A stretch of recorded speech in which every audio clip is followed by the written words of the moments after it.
Don't just live for tomorrow, or just live in yesterday.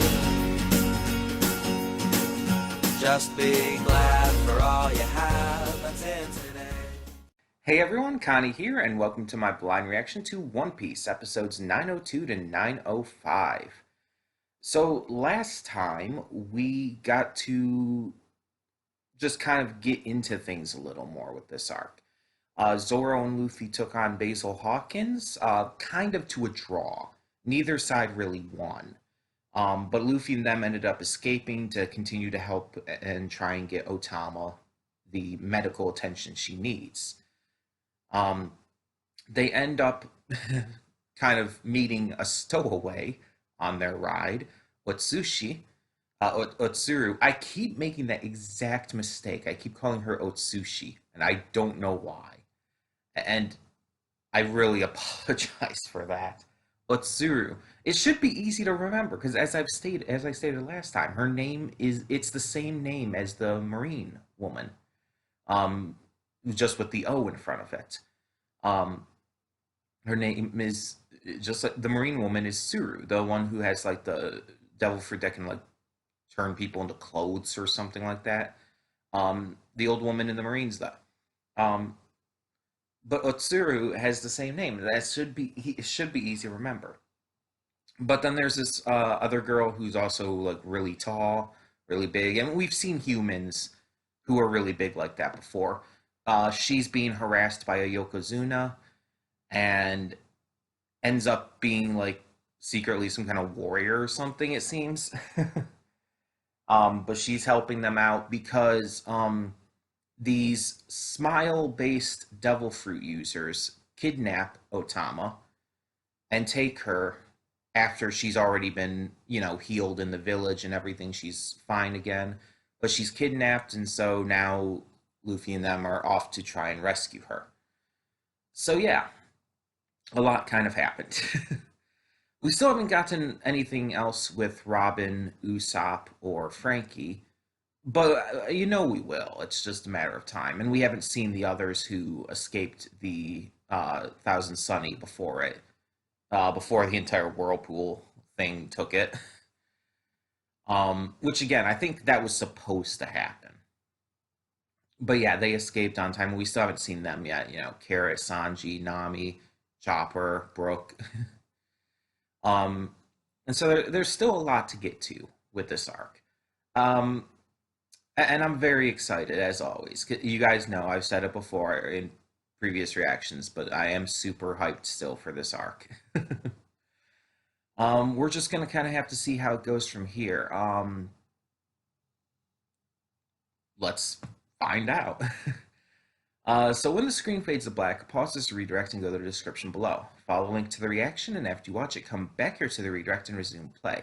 Because after it fades to black, then fades back in, everything from that point forward will be my afterthoughts and will contain spoilers to the episodes. So, that being said, thank you so much for tuning in, and I will see you at the reaction. And we are back, and we'll begin with spoilers in 3, 2, 1, now. Another very good set of episodes that just keeps making me more and more hyped for this arc.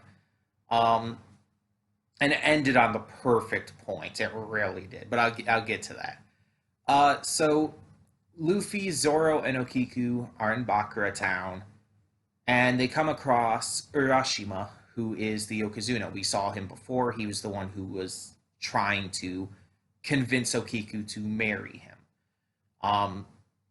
So we see he's having a bunch of sumo fights, and Luffy and them decide to kind of interfere in order to find out where Otama is. He notices them and tries to get his associates to bring Okiku to him, and that's when they start fighting back. And Okiku cuts off his top knot, ultimate the ultimate anime betrayal. But seriously, it's a massive sign of disrespect to cut off top knots in this kind of society. So yeah, really big deal. So it starts with this entire fight, and Luffy defends Okiku and has a sumo fight with Urashima, defeating him and throwing him into uh, Boss Hold'em's house.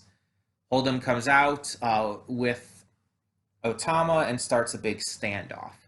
Meanwhile, we also have another one of the big bosses of the area arriving. Um, we have the arrival of Speed. Speed is another Smile Devil Fruit user who ate a horse-based Smile Fruit that gave her, it basically turned her into a centaur. And occasionally her face will kind of uh, turn very horse-like when she smiles or laughs or something. Um, it'll turn very horse-like, but generally speaking, she's a centaur. She has the lower half of a horse, the upper half of a human, outside of just having the horse ears.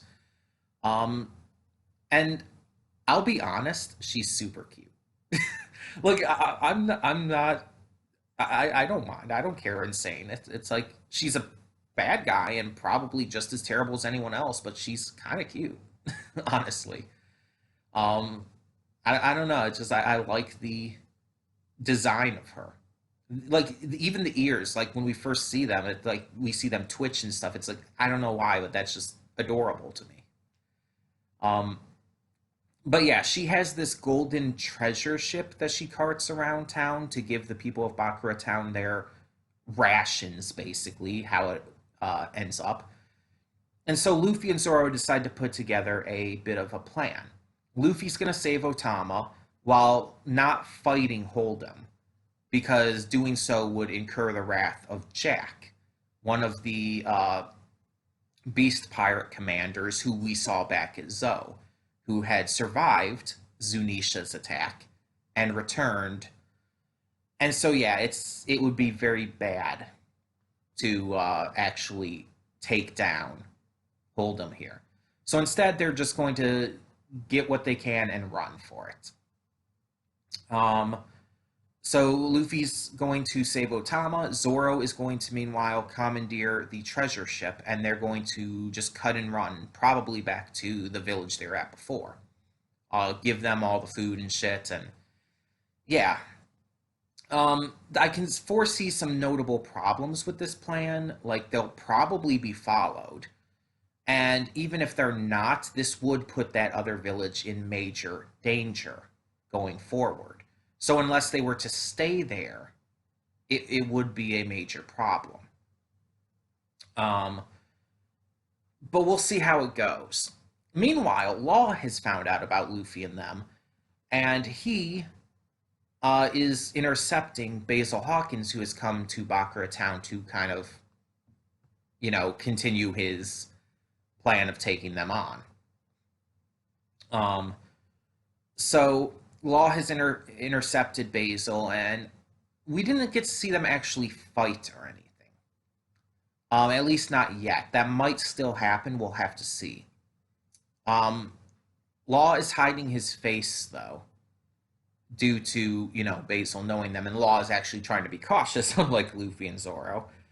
Um, but yeah, we saw a little bit of Otsuru back at the other town. She was helping another person whose child has drank from the river due to mass starvation and everything. And it's like, God, this is just pissing me off so bad. It's like I want them to bring the treasure ship back to the village to feed the people there and everything, but at the same time, it's so dangerous. I don't know where this is going to go at this moment. Like this is clearly like the first section of this arc. It's centered around all of this, um, with Otama and everything else going on with Bakura Town and all. Like this is the first section of this arc. Everything is centering around this, but it's like, how is this going to go, and how are they going to move past it? It's like because how are they going to make sure that this other village stays protected from these people? They have to take them on, don't they? And I mean, at the end, Luffy kind of goes back on his uh plan to not take them on. Um, But still, I'm just wondering how this is going to go.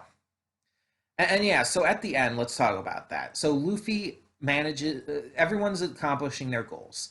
Okiku is fighting with them. He manages to capture the treasure ship with some help from Kamachio. And Luffy manages to rescue Otama um, in the nick of time. So everything's going fine, but then Luffy notices the pincer marks on her cheek. And when he finds out what caused that, he gets pissed. He drops her for a moment, lands a massive red hawk on Hold'em, just taking him out, beating the ever loving shit out of him. His head does a like 180, completely turns around, and it is so cathartic because it's like the episodes up to now where we've seen him, last set and this set, have made us hate his guts so much. Like I said it last time, I believe, but this arc so far has done a very, very good job at making us either care for certain characters or despise others. Um, Otama and Otsuru, for example, and Okiku as well now with this set, we've grown to love, we've grown to care for. They're great characters, they're likable, they're really nice, and you just care for them and want to see the best for them. But then you see characters like Hold'em, and it's like, oh my god, I fucking hate you. You're a piece of shit. And it's Oda's writing and everything that just sells it. He's always been great at making characters and always great at making them detestable or likable or whatever he wants the audience to feel. This goes all the way back to the beginning. You think back to the early episodes of One Piece, and it's like even back straight up to Axehan Morgan and Alvida and the like, and it's like, yeah, they're detestable. But then like you get to the likes of like Krieg and Arlong and shit, and it's like it really goes heavy into that in the best possible way. And it's like, and that's never slowed down. Oda's always been doing that this entire time. And that's great. And he's always made characters that you just can't help but root for, can't help but love and care for and want to see succeed. And it's like characters are honestly Oda's biggest strong point. He's great at world building, he's great at story, he's great at all of this kind of stuff, but characters are his number one strong point. And honestly, they're what drive this series. All the different characters, not just of the crew, but the bad guys, the good guys, the minor characters, everyone feels so natural to this world. And you can't help but just really get into them. Again, whatever emotion that Oda is trying to pull out of you, he succeeds in pulling out of you. You feel the anger, the surprise, the excitement, the hype, the entertainment just from the comedy of it all. You feel the happiness when these characters succeed. And it's just like, and when you see Luffy use the Red Hawk to absolutely wreck Hold'em's shit, it gives such a cathartic moment of hype and excitement and joy at seeing that piece of shit get his comeuppance for hurting poor Otama, that it almost gives you the kind of this sense of like extravagance. Like you just feel so damn good about it. It's ecstasy. You're ecstatic. You're riding a high in a way. And it's like, that's amazing. And I know it's not the manga. The manga is Oda's original work, and this is an adaptation. But still, it's like it's still an adaptation of the work. This is still the same story, same events and everything, that same characters we saw in the manga, for those who read the manga. Um, so it's still Oda's story. It's just animated and has voices and that kind of stuff. um, you get the gist. But yeah, it's so good. I was super hyped for this arc going in, and it has not disappointed. In fact, it's done quite literally the opposite and just been one extensive hype train this entire time. I'm so on board. I am so excited about this. Like I can't wait for like this arc. It's still the beginning of the arc. It's still early in. This arc really hasn't like set off yet. So when this arc truly kicks off and we really get the meat of the story here, oh my god, it's gonna be so good. Um, and I'm excited. I am really damn excited to see where it takes us. I can't even imagine. But yeah, tell me in the comments below what you thought of these episodes of One Piece. And thank you so much for tuning in. For now, I'm Connie and I'm signing off. See y'all next time.